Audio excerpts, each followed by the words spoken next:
Hi everyone, welcome back to my YouTube channel. My name is Agiti, aka Black Girl Scientist, and if you are new here, don't forget to click the subscribe button. So with it being the month of October, it's Mental Health Awareness Month. If you didn't know, now you know. And today I have a guest who is very passionate about mental health. Her name is YANGA, and she is a PhD candidate in virology. She's also the founder of her own NPO, and she's really passionate about mental health. So that's what we're going to be talking about today. And welcome to you, YANGA. Thank you so much. Thank you, everyone. Thank you so much for making time to speak to us today. I know that you're really busy and you wear lots of different hats. Yeah. So can you please tell us a little bit about yourself? Tell us a little bit about YANGA. Okay, so I am YANGA. My family is originally from the Eastern Cape, so we are Xhosa. But I grew up in Joburg and I came to Durban for varsity. So I'm currently doing a PhD, as she's already said, in virology. Supposed to be wrapping up.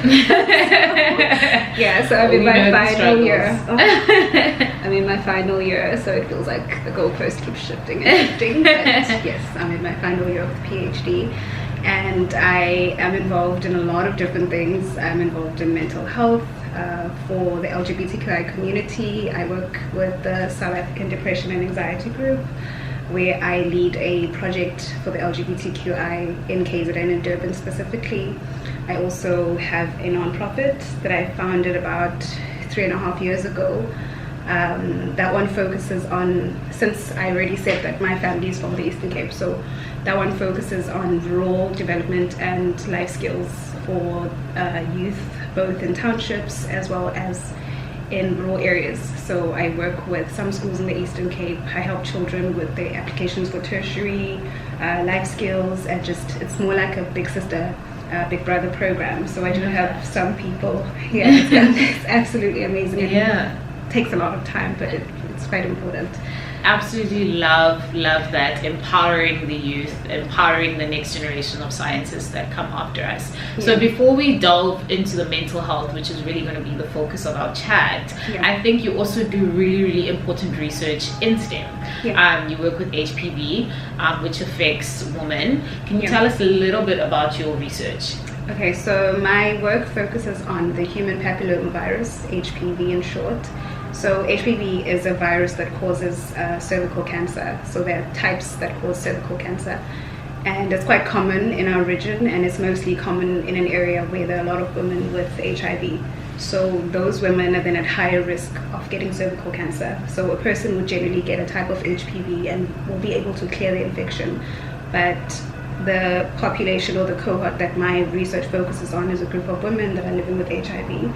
So because they are high risk for this type of infection by the high risk HPV types that cause cervical cancer, they are not able to clear the infections as regularly as other people would if they're not immunocompromised. So they struggle to clear the infections, which then puts them at a high risk of pre-malignancy. So they have these lesions or sores in the cervix that they develop, and so they receive treatment. But usually when a woman receives treatment, when they go for a pap smear, they would be identified that, oh, you have these precancerous lesions, then they would receive treatment for those. But with these women, the lesions come back after treatment. And so my question is mostly just trying to understand, why is it that other women receive the treatment for these precancerous lesions and succeed the treatment, whereas others would fail treatment? So I'm looking at the immune response, I'm looking at the characteristics of the virus, looking at the types of the virus, and quantifying the viral load, just to generally understand. So it's basically just cervical cancer prevention in women living with HIV. Okay, that is very interesting. I know a lot of my viewers are actually women. So speaking about HPV and pap smears and stuff, maybe you can give us like a little bit of advice, with what kind of women should be going to get pap smears, at what age? I also know that there's a vaccine for HPV. Can you talk a little bit on that as well? So we currently have about 3 HPV vaccines and one that just got pre-approval from WHO. These vaccines currently in our country, in South Africa and other countries, are given to children aged between 9 and 11. So they get them from the governmental, the Department of Health, the National Department of Health. So these vaccines are free. Children get them at schools. So they come to the school and they're given 2 shots of the HPV vaccine that prevents from 2 high-risk HPV types that cause cervical cancer and 2 other low-risk type which cause genital warts. So a woman can, so now in most countries these vaccines are given to young girls because of cervical cancer prevention. But there's also another type of vaccine that prevents from so the first one prevents from 2 HPV high-risk types that cause cervical cancer. The other one prevents from 4, the low risk, which cause genital warts, and the one that causes cervical cancer. Then the third one looks at an additional 5 types. So there are 3 currently at the moment. So what we do is that we give the young girls the vaccine to prevent from cervical cancer, but other countries are now giving them to boys as well, because it's not only cervical cancer that HPV causes. HPV also causes other types of cancers, your head and neck cancers, anal cancers as well. So sometimes you find that it's not only girls that are at risk, because it's not just cancers for women, but it's other high-risk cancers for boys as well.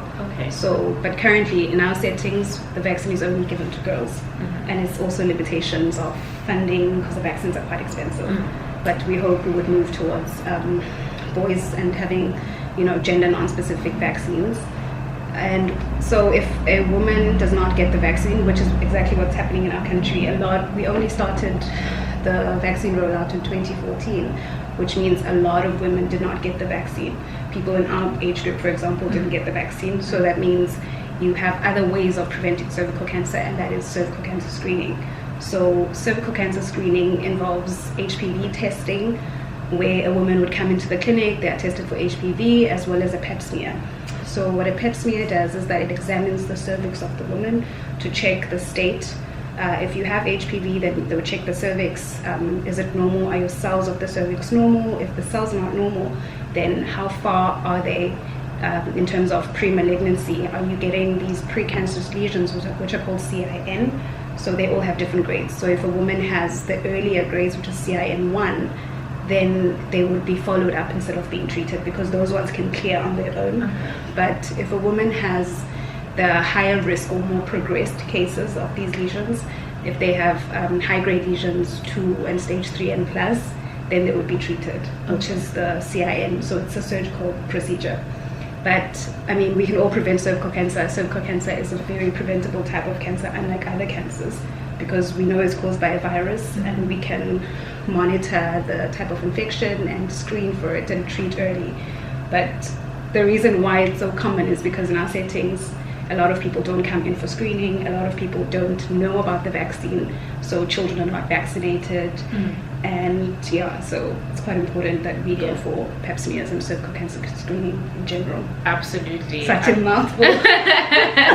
No, but it's so interesting and it's so relevant, especially to women. Like I said, I know a lot of young women do watch the channel, so I think it's important for them to know about it. How can they prevent it, and the pap smear and things like that. And like you said, the earlier, if you have it, the earlier they pick it up, I guess, the better. Yeah, the better chances. So let's get on to the mental health now. With it being October and Mental Health Awareness Month, I think it's a really, really important topic for us to cover. More importantly, looking after your mental health while studying as well, which I think is really, really important. So just in opening with the topic, can you tell us, what is mental health? What is it? So mental health is like general health, your well-being. Are you okay mentally? Are you feeling okay? Are you having stress? How are you dealing with that kind of stress? Are you having symptoms of anxiety? Are you feeling depressed? Are you feeling down? Do you understand those reasons for you feeling that way? And how then can you be healthy mentally, per se? Okay. How then can you manage stresses on a day-to-day, on a regular basis? How can you manage stress and have a healthier mental health or experience? Okay, so So YANGA, you've just told us so much about HPV and your scientific research. So now, how did you get into the mental health, aspect of the many things that you do, and how did you become so passionate about the topic? Okay, so I am involved in 2 areas of mental health. One is community advocacy and engagement. The other one is research. Because I'm a researcher. So with the community side of things, I work with the South African Depression and Anxiety Group, SADC, the KZN region. I lead a project on the LGBTQI community where we offer mental health support in areas in and around Durban. We have 3 things we do. One is that we have a support group. I lead the support group. We meet bi-weekly on Thursdays, every second Thursday of the month. And then I also run an awareness campaign. So we would have awareness campaigns for mental health for the community, because a lot of people are ostracized in their communities based on how different they are, or how people fail to understand that people are different and people are unique. So that puts a strain on how they feel about themselves as well as their mental health. So we try and offer support. We offer a safe space for people to come and speak about their challenges and offer support. There's also referrals to mental health professionals, psychologists, psychiatrists as well. If people have serious problems, then we refer them, but it's just offering that kind of safe space. And yeah, I just think it bothered me that so many people are not allowed to be themselves. And then how do we offer support, and how do we come together and say, you know what, we want to be there for each other and understand and offer the safe space for people to really be themselves and grow and learn and just help others as well in their communities. So the third part of the project is that we have mental health champions training. So what we do is that people come into the support group and other groups that we would have, or be it the community engagements or awareness programs, then they are trained on how to go back to the individual communities and offer support there, whether they run their own support groups and have awareness campaigns as well. So we try to have the awareness campaigns involving general health, not just mental health support. Okay. And then the other part that I'm involved in is mental health support in research. So I had a grant about time flies. A few months ago, I remember that you awarded that grant. Earlier this year. So it's a gender equity and inclusion award from SANTE, the South African Network. Yeah. Sub-Saharan. That one. Oh, sorry, Sante. And both fellas, I know. So it's the Sub-Saharan African Network for HIV and TB Research Excellence. Yes. SANTE for short. Yes. So we received a grant with a colleague of mine from Nairobi. From Nairobi, and another one from here in Durban. So we were focusing on mental health in academia, because we are both in academia, and the most important thing for me is that I'm a PhD student and I have experienced the stress of a PhD, or just being a student in general. Students have a lot of stresses, and I don't feel like the academy has support, or it offers support, or is flexible and understanding to support scholars when they are pursuing their degrees, which is quite frustrating. So then because it was a gender equity and inclusion award for women in science, so we had to structure it to only focus on women, but the bigger idea is to offer mental health support in the academy for all scholars, generally for postgraduate students. So our project was focused on women offering support. We know that women have unique challenges, very unique, especially when they're in postgraduate studies. Others are mothers, others are wives, others are sisters, and so there are a lot of responsibilities that put a lot of strain, not only your studies, but life happens during the process, and so you need support. So we were just trying to understand what are the challenges, and it was so heartbreaking that the findings, one of the top findings we found was that a lot of the people that participated in our study were suffering from depression and anxiety because of their studies, because of life in general. The second thing is that they don't have support. A lot of them can't speak to their supervisors. A lot of them don't have that kind of relationship where they can go to their supervisors and say, hey, can I get an extension for this? or can I get this kind of support? And the third thing is that the work environment that a lot of people are in, whether it's the university, the academy itself in general, it's the university, whether you're in a research institute, a lot of them were suffering and there wasn't structural support. So the system itself was not conducive for their struggles and support. So a lot of them would drop out, which is why a lot of women don't finish their studies. A lot of them don't continue past, whether it's undergrad or honors or master's level. So very few of them, even when they do complete, then there's the challenge of not getting employment. So there's a lot of systemic issues that become barriers for women to succeed and for general scholars to succeed in their academy. So our project was focusing on, or just not only just the project, but the work we are involved in mental health for students, is that we are saying, how do we get the system to support you? How do we get the system to offer mental health support? And I'm not just talking about advertisements, because we see a lot of those institutions would advertise that, oh, we have a support group. And you're thinking, one of the big challenges is that, imagine this comes from your institution and you are having issues with your supervisor, you're having issues with your colleagues. Are you going to feel comfortable exposing all those factors in a support system that is offered by the university, maybe a support group that is offered by the university? You won't. But if it's students only and your peers, you're more comfortable to express how you feel. So that's the work we are focusing on. So how do I come aware of mental health in general? I think a lot of us, especially, I mean, I can speak on this as well because I'm a student as well. Some days I may just feel like I don't feel like going to the lab. How do I know that that's just a day?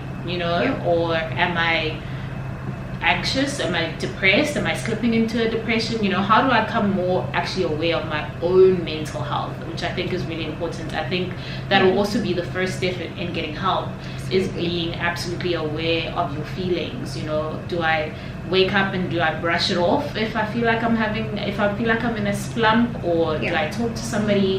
How do I better become aware of my mental health? Such an important question, because there are a lot of identifiers, but because we come from a society where things are generally brushed off, and if you express your struggles, it's like, oh, you're weak. And academia, for example, is so toxic sometimes that you find that people are saying, oh, publish or perish, and you feel the pressure of living up to all of those pressures and standards. So I think one of the most important things is to have a support structure, is to have a lot of people that are there for you, so that they can say, hey, you are out of character, or there's something different about you. Are you okay? People that are able to check on you and say something is off. Do you need any assistance? And not only does that come from a community, but I think it also comes from us being aware of ourselves, aware of how we feel, and even the little stresses. If you're around a certain person, you feel a certain way. You need to, I think we all need to pay attention to all of those things. You would, if you, for example, you are feeling sad, like how you're describing, you wake up on a certain day, you're feeling sad. If it's a continual thing, and you feel again the same way tomorrow or the next day, then you start noticing that actually, no, I'm not myself. And it's not just on that particular day, because we all have days when we feel sad. So I think we need to pay attention to how we feel, and have people that will actually say, hey, I don't think you are being yourself. I don't think you're okay. Let's talk about it. Do you need this kind of support? But a lot of it comes from personal awareness. I think we need to really be aware of how we feel and how certain things make us feel. Yes, you get overwhelmed. It's normal. You get stressed. It's quite normal. But if you're unable and you feel like it's overwhelming, you're unable to manage the stresses that you usually are able to manage on a daily, then you start seeing that actually, no, there's something deviating from my usual center of my mental health, and so you reach out for help. I also want to go back to something which I think is so important, especially being a student, is the student-supervisor relationship. So if, without incriminating ourselves, I just want to talk about the approach maybe. If I feel like I need a day, but I have a deadline, how can I best approach my supervisor? And I don't know how supervisors are trained to be supervisors, but how do I approach my supervisor and say, hey, I'm not feeling great, can I have a day, can I have a week, can I have a month? Like, how do I navigate that? Because I think that's a very, very important facet of being a student, that student supervisor relationship. And how do we also bring our supervisors in as well, but also remain professional at the same time? So how can I approach my supervisor and make him aware of my mental health state, and also try and make him understand, and how do we navigate and adapt, like how do we navigate that? I think that's so important. Absolutely. One, I think this is also an appeal to supervisors. Besides us just talking about the problems that students have, it's also a cry to supervisors to remember that, you know, we are people before we are students, we are people before we are supervisors. And so you need to be more understanding and more flexible in understanding that people have challenges on a day-to-day. Yes, you're a student, but life happens, and life has its own chapters and challenges along the way. So you need to be able to reach out to your supervisor as a human being, saying, hey, I'm really struggling, I thought I was going to be able to do this. But a lot of times is that people struggle, or students struggle, to be honest with their supervisors because they feel like there'll be a lot of judgment already, and it's as if you can't meet a deadline, you are not good enough to be in the academy, you are not good enough to, like, you don't have what it takes, you're not pulling your weight, and you're lazy when others are able to do that. But also students have different challenges, others are mothers, others are, you know, others have to extend themselves way more than they do when others are just focusing on their studies, others are working. So it's a lot. I just feel like we should be able to speak to supervisors on that basis, that hey, I am human, I am trying, and I am trying to meet these deadlines, and I thought I was going to be able to, but here I am struggling. How do we then adjust and move timelines? But a lot of it also has to do with consistent communication. If you and your supervisor are on the same page and they understand, because yes, you're a student, but you're a human being who has a lot of things, your family, yourself, your whole life around you. So you need, I think if you are working with someone, and yes, they are supervising your work, but they work with you, and they shouldn't. I think if you have consistent communication and they know that there are certain things in your life that sometimes stress you, there are certain things that you are doing, so that if something comes up, they know that actually this is how your life is set up. So it's not a shocker that sometimes you won't be able to. So I think we need to have that kind of open and honest relationship with our supervisors, but also they need to encourage that. Because it won't just come from you. The supervisor needs to say, you know what, hey, let's talk about your work. We're just talking about you. How are you doing? How's your life set up? What are you struggling with? What areas do you need support in besides your actual work? So that when you do feel overwhelmed, it's not a shocker, and it's not something that just comes up as a red flag at that moment, but it's something they're aware of and have been supporting you through it. Or they can offer referrals if they need to, if they can't offer that support. Well, I hope that was helpful, because I think a lot of us, being PhD, masters, any student actually, may struggle with that. So I posted on my social media any questions you might have for YANGA, as I normally do when I'm going to have a guest on my channel. So I'm just going to go through a few.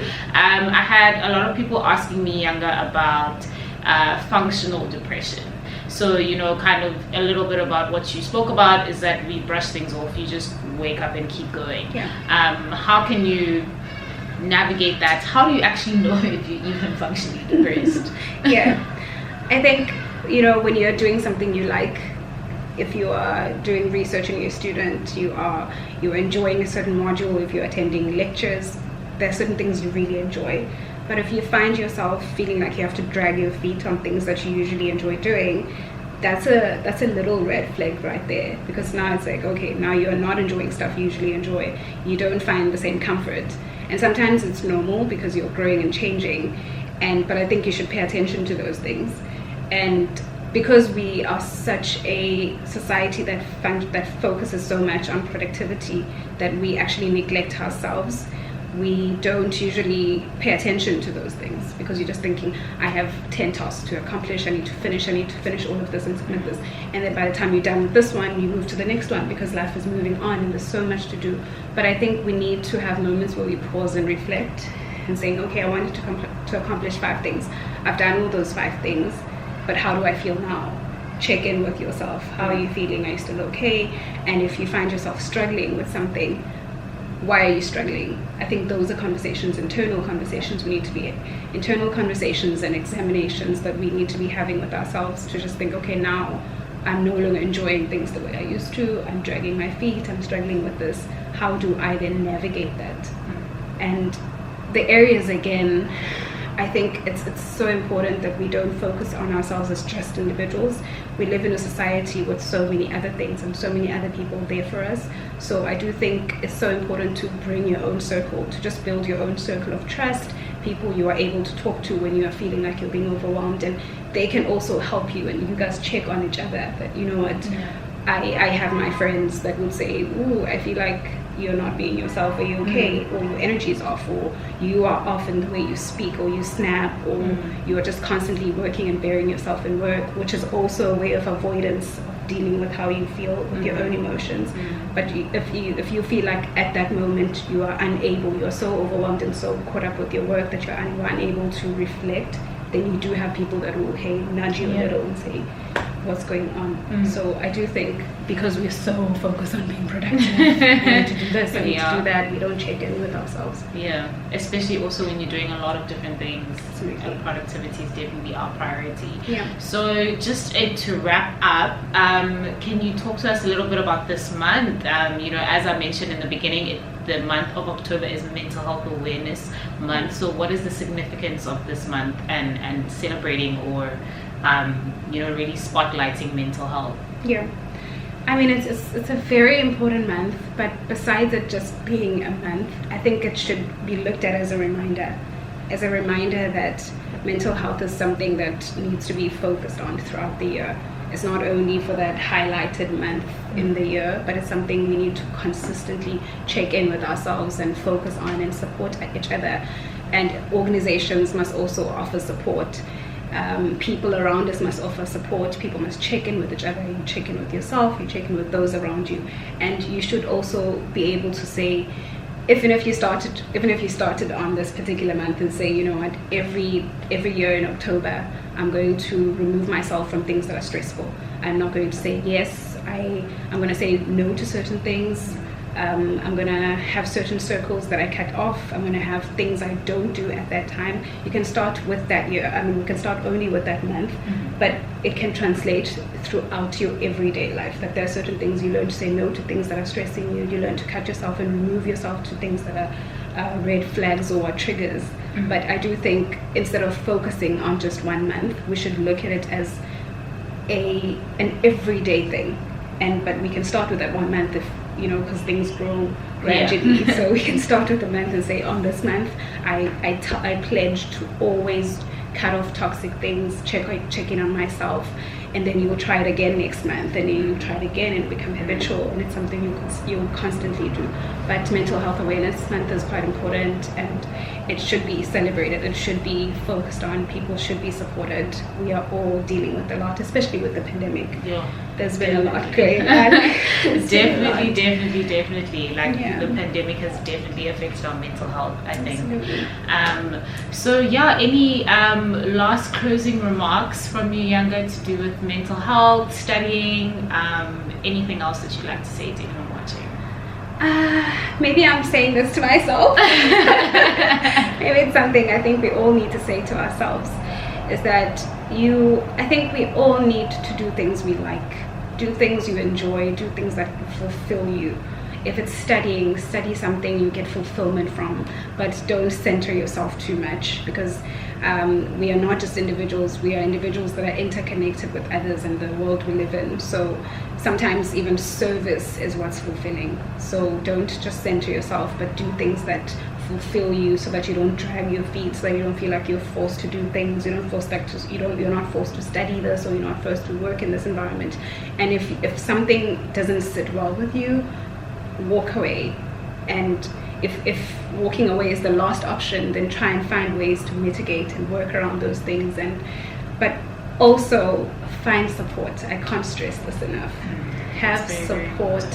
If you are a student and you are feeling like you can't have that kind of level of support and engagement with your supervisor, have it elsewhere. Have mentors, have other people, have people in your field that are colleagues that can offer that kind of support. And this is not only just mental health, sometimes it's actual academic support. You get it from others. If your supervisor is not offering that, then your supervisor can supervise your PhD. Then you have other people that speak to your life and your well-being. So just find networks of support everywhere around you. I think that's so important. Yeah. Absolutely. Yeah. Thank you so much for that, and thank you so much for being on my channel. Thank you. Thank you for taking time out of your busy schedule. Yes. I learned a lot about this topic, particularly. I hope everybody did as well. I'll also link YANGA's social media below. She's really active on Twitter, and she posts a lot about her research as well as the mental health as well. So I'll link her Twitter handle down below. And thank you again, YANGA, for joining us today. Thank you. And if you're at the end of the video and you're not already subscribed, please hit that subscribe button, and I'll see you on the next video. Bye. Thank you. Bye.